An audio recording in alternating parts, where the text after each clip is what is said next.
শ্রীরামকৃষ্ণ ভক্তমালিকা মনমোহন মিত্র পর্ব ৫।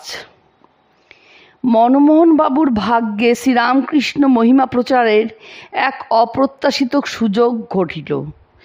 1882 অব্দের 3রা ডিসেম্বর বৈষ্ণব চূড়ামণি নবচৈতন্য মিত্র মহাশয়ের বাটিতে শ্রীরামকৃষ্ণের আগমন উপলক্ষে যে মহোৎসব হয়, তাহাতে যোগদান করিয়া এবং পরমহংসদেবকে দর্শন করিয়া কোন্নগরবাসীরা তাহার প্রতি বিশেষ আকৃষ্ট হন।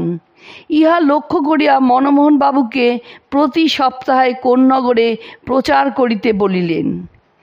ভক্ত রামচন্দ্র প্রচারের নামে তখন উন্মাদবধ, কিন্তু শ্রীরামকৃষ্ণের আদেশ ভিন্ন কিচ্ছু করিবেন না, তাই তাহার নিকট সমস্ত নিবেদন করিলেন। ঠাকুর শুনিয়া বলিলেন, টেনে বুনে কিছু করো না, তার যেমন ইচ্ছা হবে তেমনি করাবেন। ইহাকেই আদেশ মনে করিয়া মনমোহন ও রামচন্দ্র কোন্নগরে প্রচারে ব্রতী হইলেন।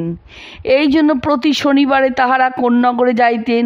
স্টেশন হইতে মনমোহনের গৃহে যাইবার কালে কোন্নগরবাসী অনেকে তাহাদিগকে স্বগৃহে আহ্বান করিয়া পরমহংসদেবের কথা শুনিতেন। মনমোহনের বাটিতেও আলোচনাদি চলিত। রবিবার প্রাতে মনমোহন, রামচন্দ্র, নবচৈতন্য সংকীর্তনে বাহির হইতেন। পথে শত শত ব্যক্তি উহাকে যোগ দিতেন। এই সময় একদিন কোন্নগর হইতে কলিকাতায় প্রত্যাগমনকালে রামবাবু ও মনমোহন বাবু দক্ষিণেশ্বরে শ্রীরামকৃষ্ণ সমীপে উপস্থিত হইলে ঠাকুর গম্ভীরভাবে বলিলেন, এখানে অন্য কেউ নাই, তোমরা সকলেই আমার অন্তরঙ্গ। তোমাদের বলছি, শোনো।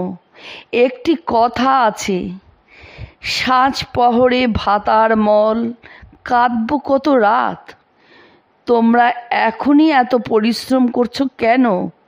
এরপর এমন সময় আসবে যখন তোমরা খেতে শুতে সময় পাবে না। তদবধি সাপ্তাহিক প্রচার বন্ধ হইয়া গেল। ইহার পরেও কোন্নগরবাসীরা শ্রীযুক্ত রামচন্দ্রকে মধ্যে মধ্যে লইয়া যাইতেন। শ্রীরামকৃষ্ণের আদেশেও তাহারা একবার গিয়াছিলেন। সেবারে কোন্নগর হরিসভার বাৎসরিক উৎসবে সবার সভ্যগণ শ্রীরামকৃষ্ণকে নিমন্ত্রণ করিলে তিনি রামবাবু ও মনমোহন বাবুকে যাইতে আদেশ করিয়া বলিলেন, তোমরা গেলেই আমার যাওয়া হবে।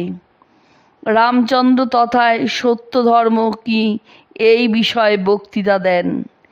পরে সংকীর্তন আরম্ভ হইল। কীর্তনের মধ্যস্থলে রামচন্দ্র মনমোহন ভাবে বিভোর হইয়া নৃত্য করিতে লাগিলেন। কোন্নগরবাসীরা তাহাদিগকে ঘিরিয়া সেই ভাব বিহ্বল নৃত্যে যোগদান করিলেন। ক্রমে ভক্ত মনমোহন বাহ্যজ্ঞান হারাইয়া উচ্চহাস্য করিতে থাকিলে কয়েকজন তাহার হতচেতন দেহ স্কন্ধে বহন করিয়া পল্লীতে হরিধ্বনি সহকারে ভ্রমণ করিতে লাগিলেন। রাত্রি 1টা পর্যন্ত তাহার সংজ্ঞা ফিরিল না দেখিয়া তাহারা তাহাকে স্বগৃহে রাখিয়া গেলেন। ওই রাত্রে প্রায় 3টার সময় তিনি বাহ্যভূমিতে ফিরিয়া আসেন। এই ঘটনার পর তিনি কোন্নগরবাসীদের বিশেষ শ্রদ্ধার পাত্র হইয়াছিলেন এবং অনেকেই তাহার পদধূলি গ্রহণ করিত। শোনা যায়, কোন্নগরে যখন এই কীর্তনের উন্মাদনা চলিতেছিল, তখন দক্ষিণেশ্বরে ঠাকুর কেবল বলিতেছিলেন, লাগ ভেলকি লাগ। এই সকল প্রচার কার্য ভিন্ন শ্রীরামকৃষ্ণের উপদেশ সম্বলিত তত্ত্বসার নামক পুস্তিকা এবং বহু খণ্ডে বিভক্ত তত্ত্ব প্রকাশিকা নামক পুস্তক প্রকাশে মনমোহন বাবু রামচন্দ্রকে বিশেষ সাহায্য করিয়াছিলেন। 1885 খ্রিস্টাব্দের মাঝামাঝি হইতে পরমহংসদেবের অনুমতিক্রমে নরেন্দ্রনাথ ও গিরিশচন্দ্রের পরামর্শে সুরেন্দ্রনাথ মিত্র, কালীপদ ঘোষ ও মনমোহনের অর্থ সাহায্যে এবং রামচন্দ্রের সম্পাদনায় তত্ত্বমঞ্জরি নামক মাসিক পত্রিকা প্রকাশিত হইতে থাকে। উহার অধিকাংশ সংখ্যাই ঠাকুরের ভাবে ও উক্তিতে পূর্ণ থাকিত এবং উহা বিনামূল্যে বিতরিত হইত। ফলত ওই সময় যাহারা শ্রীরামকৃষ্ণকে যুগাবতার বলিয়া সর্বসাধারণে প্রচার করেন, তাহাদের মধ্যে মনমোহন ও রামচন্দ্র অগ্রণী ছিলেন। ঠাকুর অসুস্থ হইলে তাহার সেবা চালাইবার জন্য অনুগত ভক্ত মনমোহন মুক্ত হস্তে অর্থ ব্যয় করিতেন। এই জন্য একখানি পত্রে তাহার সহধর্মিণীকে তিনি লিখিয়াছিলেন, একটি পয়সাও যেন বাজে খরচ না হয়। যে পয়সাটি বাজে খরচ করিবে, জানিবে সেইটি প্রভুর সেবা কার্যে লাগাইতে পারিলে না। এখন প্রভুর সেবার জন্য প্রচুর অর্থের প্রয়োজন। যুবকগণ প্রাণপণে সেবা করিতেছে, তাহাদের সেবা কার্য দেখিলে আনন্দ হয়। যাহাতে অর্থাভাবে এই সেবা কার্যটি অচল না হইয়া পরে, তাহা আমাদের দেখা অবশ্য কর্তব্য। শুধু অর্থ দিয়াই তিনি নিশ্চিন্ত হইতে পারিলেন না।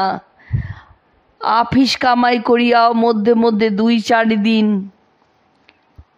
কাশীপুর থাকিয়া ঠাকুরের সেবা করিতে লাগিলেন। অধিকন্তু চাকরি ছাড়িয়া দিবার কথাও ভাবিতে লাগিলেন। শ্রীরামকৃষ্ণ তাহার মনোভাব বুঝিতে পারিয়া একদিন তাহাকে অফিসে যাইতে বলিলেন এবং বুঝাইয়া দিলেন যে যুবক ভক্তরাই সব করিতেছে, অপর কাহারও সেখানে থাকা অনাবশ্যক। মনমোহন মস্তক পাতিয়া সে আদেশ মানিয়া লইলেন। ঠাকুরের পুত দেহাবশেষ কাকুরগাছিতে সমাহিত হইবার পর মনমোহনবাবু প্রায় সেখানে যাইয়া অনেক সময় কাটাইতেন। বৃষ্টি নিবারণের জন্য সমাধিস্থানের উপর আচ্ছাদন ছিল না। মনমোহনবাবু একদিন স্বপ্নে দেখিলেন তাহার পরলোকগতা জননী বলিতেছেন, ঠাকুরের বড় কষ্ট হচ্ছে। সুতরাং তিনি শ্রীযুক্ত রামচন্দ্রকে পরামর্শ দিলেন যাহাতে পাকা আচ্ছাদন প্রস্তুত করা হয়। ঠাকুরের ইচ্ছা ছিল যে তাহার অস্থি গঙ্গা তীরে সমাহিত হয়। অতএব এই প্রস্তাবে আপত্তি উঠিল। অবশেষে সমস্যা সমাধানের জন্য এক সভা আহুত হইল এবং ভক্তগণ এই মর্মে একখানি স্বীকারপত্র স্বাক্ষর করিলেন যে কোস্মিনকালে কেহ ওই অস্থিপূর্ণ কলসটি স্থানান্তরিত করিবেন না। এই সকল কার্যে মনমোহনকে বিশেষ পরিশ্রম করিতে হইয়াছিল। অতঃপর মন্দিরে নির্মাণ কার্য আরম্ভ হইলে তিনি প্রতিদিনই তথায় যাইয়া বেলা 9টা পর্যন্ত কার্যের তত্ত্বাবধান করিতেন। শ্রী শ্রী শ্যামা পূজার পূর্বেই মন্দির সম্পূর্ণ হইয়া যায় এবং শ্যামা পূজার দিনে উহাতে বিশেষ পূজাদি হয়।